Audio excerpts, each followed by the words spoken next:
तो नमस्कार, आज के पॉडकास्ट में मेरे साथ हैं मांगू दादा, जो कि प्रतापगढ़ से विधायक का चुनाव लड़े थे। अब क्योंकि लोकसभा चुनाव आ चुके हैं तो हम इनसे एक बार फिर से बीएपी की लोकसभा चुनाव की रणनीतियों के बारे में, चित्तौड़गढ़ लोकसभा से कौन प्रत्याशी होगा, क्या ये लोकसभा चुनाव लड़ेंगे, और ऐसे बहुत सारे सवाल इनसे पूछने वाला हूँ। लोकसभा चुनाव की तैयारियां शुरू हो चुकी है। बीजेपी कांग्रेस चित्तौड़गढ़ लोकसभा से अपने अपने नाम दे चुकी है।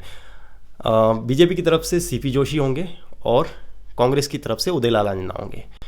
क्या बीएपी भी चित्तौड़गढ़ लोकसभा से चुनाव लड़ने के लिए तैयार है?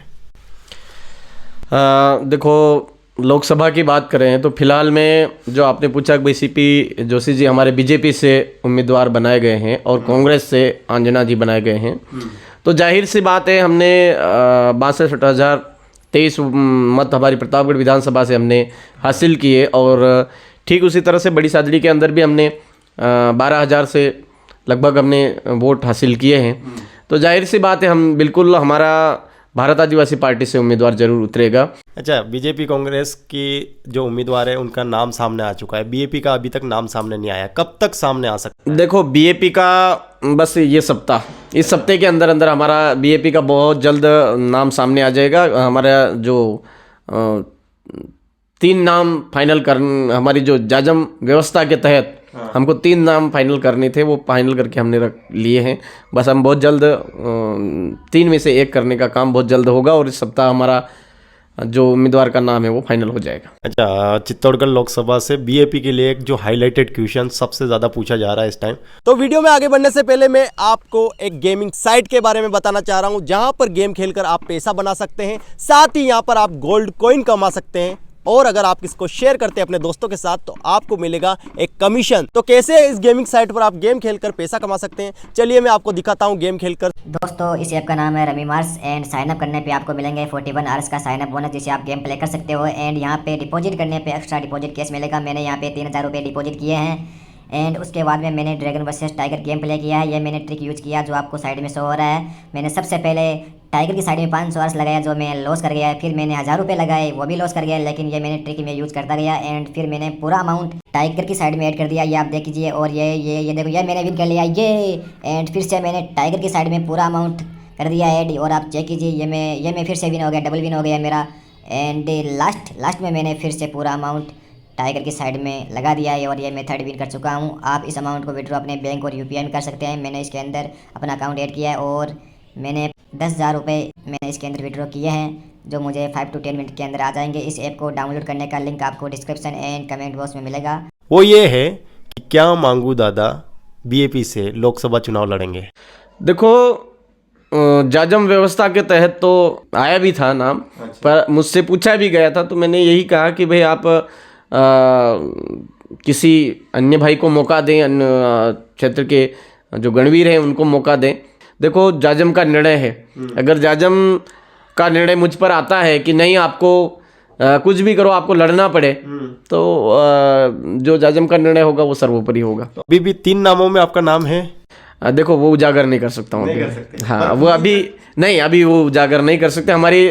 देखो, हमारी कुछ अपने पॉलिसी, उस पॉलिसी के तहत हम उजागर करने के हकदार नहीं है अभी। बट उम्मीद रख सकते हैं कि हाँ लड़ सकते हैं? नहीं, ऐसा नहीं कह सकते, ऐसा ना तो नकार सकते हैं ना, ऐसा नहीं, ऐसा अभी बिल्कुल क्लियर नहीं कह सकते, क्योंकि वो सारा एक पॉलिसी वाला मामला, हाँ भी नहीं हो ना भी नहीं है। अच्छा, चलिए, खबर ये उड़ी है कि बीएपी आने वाले टाइम में कांग्रेस के साथ अलायंस कर सकती है, गठबंधन कर सकती है। क्या बीएपी कांग्रेस के साथ अलायंस करेगी?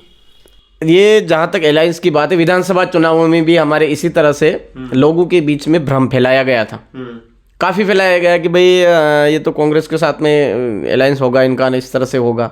लेकिन शेड्यूल एरिया के अंदर हमारा किसी भी प्रकार का कोई अलायंस नहीं है, किसी भी पार्टी से कोई अलायंस नहीं है। क्यों? क्योंकि हम स्वतंत्र रूप से हमारी विचारधारा को लंबे समय से लोगों के बीच में मजबूती देने का काम कर रहे हैं, और वो विचारधारा हट करके नहीं। जैसे अभी बीजेपी के अंदर है, बीजेपी के अंदर मुख्य अगर मुद्दा है तो धर्म लेकर के चल पड़ते हैं, धर्म के नाम पर लोगों को बेवकूफ़ बना रहे हैं। आपके चैनल से हमारे दर्शकों को बुरा नहीं लगना चाहिए, लेकिन मैं हकीकत बताना चाहूँगा क्या बीजेपी पार्टी राम को लाई या राम पहले से थे? भाई राम का जन्म पहले बता रहे हैं शास्त्रों में या बीजेपी का? राम का। तो फिर ये कैसे कह रहे हैं कि राम आएंगे राम आएंगे? तो धर्म के नाम पर उनको पता है कि राम का नाम आम जन के अंदर लोगों के दिलों में बसता है, तो उसके नाम पर राजनीति कर लो। बीएपी की जो विचारधारा है वो भारत देश की जो मूल व्यवस्था है, लोकतंत्रात्मक व्यवस्था है, उसको स्थापित करने का प्रयास कर रही है। क्योंकि कहीं ना कहीं लोकतंत्र को इन लोगों ने गायब कर दिया है। दारू, पैसा और फ्रॉड, झूठे जुमले के दम पर राजनीति स्टार्ट हो चुकी, कैसे भी करके सत्ता हासिल करना वाला सिस्टम चल पड़ा है। अभी ये चुनाव है तो कोई ना कोई ऐसा मुद्दा छेड़ देंगे जिससे भारत पाकिस्तान कर देंगे, देश विदेश की वो कर देंगे, और इनकी सोची समझी साजिश रहती है। साजिश के तहत ये करते हैं और लोगों को बेवकूफ़ बना देते हैं। हमारे लोग समझते हैं देखो हमारे देश पर इतना बड़ा नुकसान हो रहा है, तो ये आज पूरे देश के अंदर देख लें तो जो पूंजीपति वर्ग है वो पूंजीपति वर्ग ही आज कब्जा करके बैठता जा रहा है। कांग्रेस का कुछ दिनों से मैं एक एजेंडा देख रहा हूँ, आदिवासी लोगों को शायद अपनी तरफ आकर्षित करने में कोशिश भी कर रही है, आकर्षित करने की, और शायद कामयाब भी हो रही है। देख रहा हूँ मैं कि राहुल गांधी लगातार जो जातिगत गणना की बात करते हैं। क्या ऐसा लग रहा है कि आदिवासी लोग कांग्रेस से प्रभावित होकर कांग्रेस के पाले में जा सकते हैं? देखो, कांग्रेस ने देश को बर्बाद करने का काम किया है। आप देश आजाद हुआ उसके बाद से लगा करके सबसे ज्यादा जो शासन रहा है वो किसका रहा है? कांग्रेस का रहा है। कांग्रेस ने आदिवासियों की बात जरूर की, केवल वोट बैंक को खींचने के लिए, लेकिन धरातल पर जो आदिवासियों के संवैधानिक हक अधिकार हैं उनको धरातल पर लागू करने के लिए कतई कोशिश नहीं की। लगातार आप भी ये कहते रह रहे हैं कि जातिगत गणना होनी चाहिए, है ना? और क्या उसी नब्ज को कांग्रेस ने पकड़ लिया है कि जातिगत गणना के ऊपर? हाँ, वही चीज तो हम उनको वो धीरे धीरे उनको लग रहा है कि ये जो संवैधानिक विचारधारा तेज गति से भारत के अंदर चल रही है, भारत देश के आदिवासियों को खींचने का प्रयास कर रही है। धीरे धीरे एससी को समझ में आ रहा है, एससी इनके साथ में चल रहा है, ओबीसी को समझ में आ रहा है, ओबीसी इनकी विचारधारा से प्रभावित होकर के संवैधानिक विचारधारा है, तो वो तो जाहिर सी बात है संविधान आज नहीं तो कल समझ में आएगा। और धीरे धीरे माइनॉरिटी को भी समझ में आ रहा है, अल्पसंख्यक समुदाय जो है उनको भी समझ में आ रहा है, तो धीरे धीरे वो आकर्षित हो रहे हैं। तो कांग्रेस को लग रहा है कि कहीं ना कहीं हमारा जो जनाधार है वो खिसक रहा है, तो इनको आकर्षित करने के लिए इनसे संबंधित बातचीत करनी पड़ेगी। तो केवल बातचीत कर रहे हैं, लेकिन धरातल पर आदिवासियों से संबंधित जितने भी प्रावधान है उन प्रावधान को लागू करने का काम कांग्रेस ने नहीं किया है। आज हम देख लें कि आज जो 5th शेड्यूल के प्रावधान है, 5वीं अनुसूची के जो प्रावधान है, विशेष करके 5वीं अनुसूची की बात मैं इसलिए कर रहा हूं क्योंकि भारत आदिवासी पार्टी अभी फिलहाल में शेड्यूल एरिया के अंदर, भारत देश की जो शेड्यूल एरिया है उन पर ही ज्यादा फोकस करके काम कर रही है, इसलिए मैं शेड्यूल एरिया की बात कर रहा हूं। वो जो प्रावधान है आज दिन तक धरातल पर लागू नहीं हुआ है। अभी मध्य प्रदेश के अंदर पैसा एक्ट है, तो शिवराज जी चौहान ने जैसा भी जो भी है, लेकिन उन्होंने पैसा एक्ट के लिए वो किया है। आज झारखंड राज्य बना तो कौन से शासनकाल में बना अपन पता कर सकते हैं। अपना छत्तीसगढ़ है वो कौन से शासनकाल में बना अपन पता कर सकते हैं। हम भील प्रदेश की जो मांग उठा रहे हैं, हमको पता है कि जो वास्तव में हमारे जो विचारधारा है उसको समझेगा वो बहुत जल्द हमारे भील प्रदेश की मांग को भी पूरा करेगा। लेकिन हमको इतना तो विश्वास है कांग्रेस की सरकार किसी न किसी तरह से इस मूवमेंट को दबाने का प्रयास करेगी, वो बीजेपी के माध्यम से दबवाएगी। हाँ, तो ये मौन मिली जुली सरकार है, मिलजुल करके इस तरह से हमारा लगातार शोषण करते आए हैं और इस क्षेत्र को पीछे धकेलते आए हैं। अच्छा, कोई अगर कांग्रेस या बीजेपी भील प्रदेश की जो आपकी मांग रही है या फिर आदिवासियों के जो मुद्दे होते हैं उनका अगर समर्थन करती है, या फिर ये कहे कि अगर वो बोले कि हम आपके साथ में हैं, तो क्या आने वाले टाइम में बीएपी किसी को समर्थन दे सकती है? देखो, धरातल पर हमारी जो धरातलीय समस्याएं हैं, उन समस्याओं को सोल्व करने के लिए, मजबूर करने के लिए ही हमारा जो मूल एजेंडा वो तैयार हुआ है। आज पिछली बार हमारे 2 विधायक हमने निकाले थे, राजस्थान की सरकार में बैठे। राजस्थान की सरकार में हमारी कुछ 17 सूत्रीय मांगे रखी थी हम, तो उन मांगों के आधार पर हमने समर्थन भी किया था। भविष्य में जो आप कह रहे हो कि भारत आदिवासी पार्टी का भील प्रदेश का जो मुद्दा है, इस भील प्रदेश के मुद्दे को कोई अगर पूरा करने का प्रयास करोगे तो आप उनका समर्थन करोगे। देखो, भील प्रदेश बन जाता, उसके बाद भी कई सारी कार्रवाइयां हैं ऐसी जो अभी तक धरातल पर इम्प्लीमेंट नहीं। जब तक हमारे धरातल पर हमारे जो पूर्वज पुरखों की बलिदानी की बदौलत इस क्षेत्र में लागू नहीं होती है, तब तक हमारा संघर्ष अनवरत जारी रहेगा। मैंने कहीं से सुना था कि आपकी पार्टी में, मतलब बीएपी में, ये है सिस्टम कि जो विधायक का चुनाव लड़ता है वो लोकसभा चुनाव नहीं लड़ता है। लेकिन राजकुमार जी विधायक हैं और जीते भी हैं, फिर भी राजकुमार जी को लोकसभा के लिए तैयार किया गया या फिर प्रत्याशी बनाया गया। तो क्या राजकुमार जी के अलावा बांसवाड़ा डूंगरपुर में कोई और चेहरा, ऐसा मजबूत चेहरा नहीं था क्या? देखो, एक तो जो आपको ये जानकारी दी गई कि भाई एक बार चुनाव लड़ लिया वो दोबारा नहीं लड़ता है ना, तो मैं सीधे सीधे आपके चैनल के माध्यम से हमारे दर्शक गण हैं उनको अवगत करवाना चाहूँगा कि ये सिर्फ एक बीजेपी कांग्रेस द्वारा गलतफहमी फैलाई जा रही है। हमारा है सिलेक्शन प्रणाली, जो वोट देता है उसको उम्मीदवार तय करने का अधिकार है। अच्छा। है ना, जो वोट देता है उसको उम्मीदवार तय करने का अधिकार है। अब 84 की जनता ने राजकुमार जी को जिताया और राजस्थान के अंदर दूसरे नंबर पर उनको तय करके विधानसभा में भेजा। पूरे राजस्थान में दूसरे नंबर पर रहे बहुमत प्राप्त करने में। अब लगता है बांसवाड़ा और डूंगरपुर के अंदर सबको लगता है कि ये हमारी संवैधानिक अधिकारों की जो आवाज़ है वो दिल्ली में पूरे दमखम के साथ में, पूरी जानकारी के साथ में, पूरे कॉन्फिडेंस के साथ में हमारी आवाज़ उठा सकते हैं और धरातल पर इम्प्लीमेंट करवाने का प्रयास कर सकते हैं। इसके लिए उनको तय किया है। तो आज ये जो भ्रांति, उनको पता है कि राजकुमार रोत एक चेहरा है, उसको बर्बाद करने के लिए कोई अलग अलग तरह की बातें करो, तो ये कांग्रेस बीजेपी के, शायद मैं क्या बोल रहा हूँ, कांग्रेस और बीजेपी के मुद्दे ही ऐसे होते हैं जो लोगों को भ्रमित करने का काम करते हैं।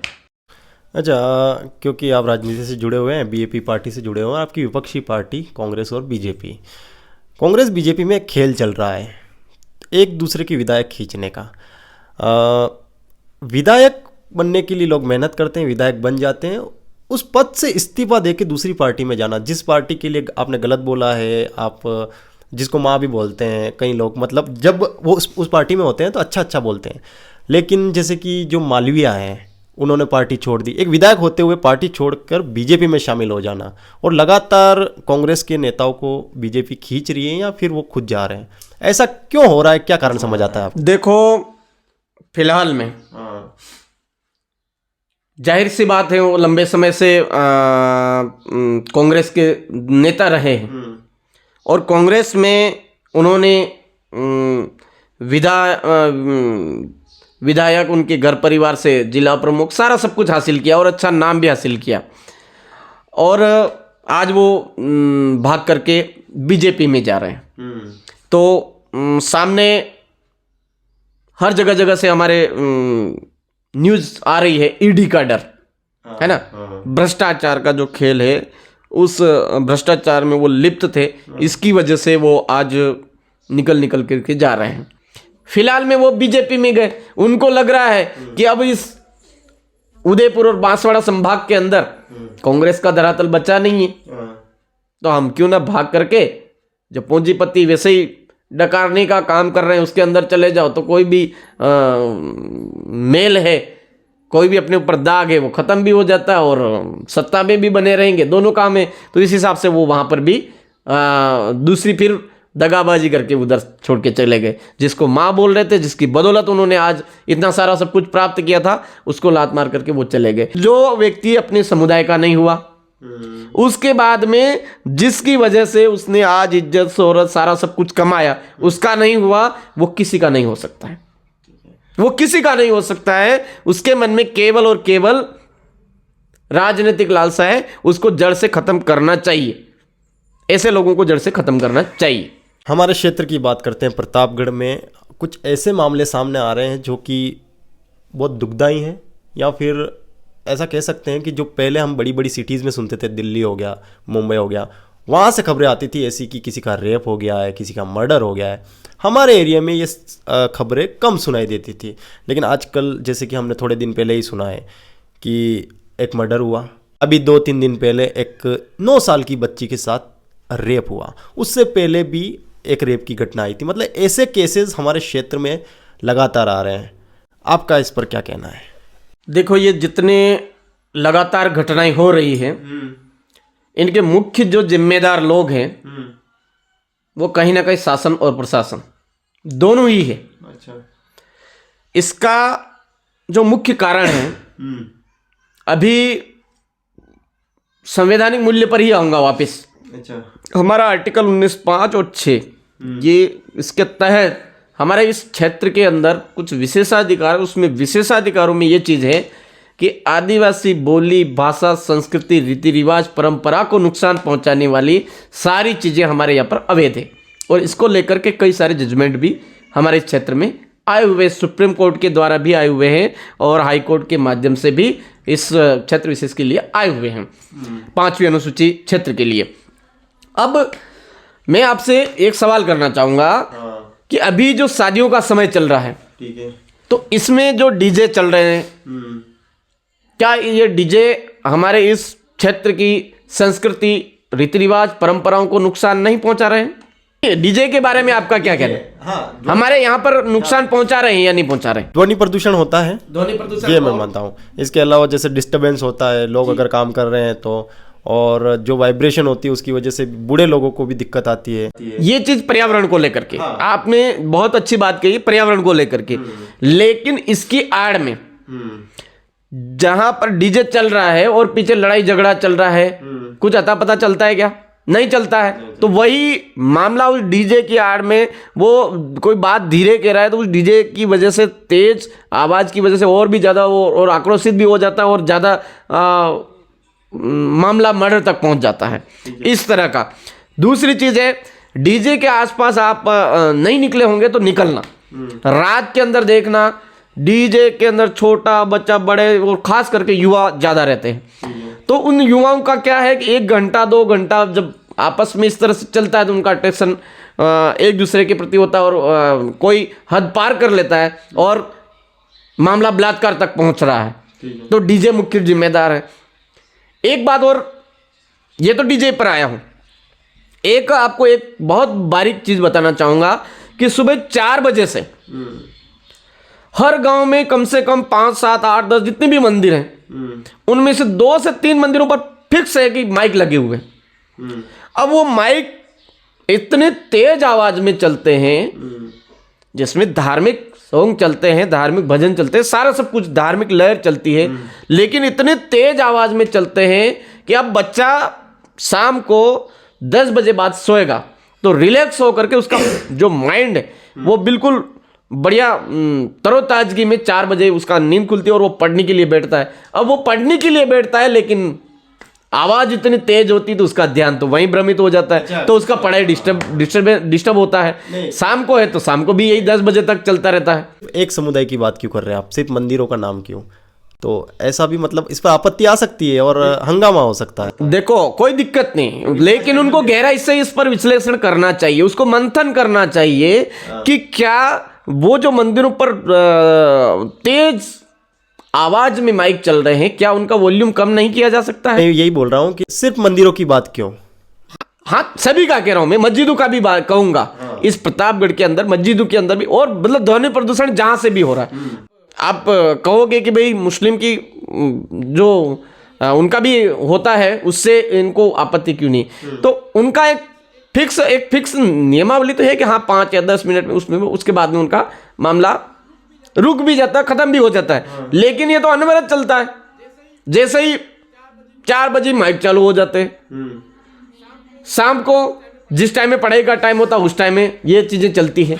तो इस, और फिर एक आरतियों का टाइम होता, आरती हमारी आस्था है, सारा सब कुछ होना चाहिए, लेकिन इतना शोरगुल होता है कि उसके आड़ में व्यक्ति चाहे तो किसी का मर्डर करना चाहे तो भी कर सकता है, चोरी करके भागना चाहे तो भी कर सकता है। और अभी घटना हुई ही है, अभी अरनोद थाना क्षेत्र के अंदर आई ही है आपके सामने, तो अभी पेपर में आउट हुआ ही है, सबको अवगत ही है। उसमें भी 9 साल की मासूम बालिका के साथ में बिल्कुल पास में, मंदिर के पास में, वहां पर उसके साथ में कितना गलत काम हो गया।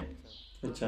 हाँ, और उसको कोई वो नहीं कर पाए, वो आरती की घंटियों की आवाज़ में उसके साथ में गलत काम हो गया और वो आज हॉस्पिटल में पड़े, उनके परिवार के लोग परेशान हो रहे हैं। किसी की धार्मिक भावना को, धार्मिक आस्था को ठेस पहुंचाना मेरा उद्देश्य नहीं है। मेरा यह कहना है, क्या इस तरह की जो सही गलत की जो चीजें हैं, हमारे क्षेत्र को अगर आगे ले जाना चाहते हो तो क्या शासन प्रशासन इस पर नजर नहीं बना सकता है? जैसे आप बोल रहे हैं डीजे, क्योंकि डीजे हर व्यक्ति उपयोग में लेता है अपनी शादियों में, अपनी बारात में। उस पर मैं आऊँगा कि आदिवासी जो लोग हैं वो भी डीजे का उपयोग करते हैं, मैं देखता हूँ, है ना।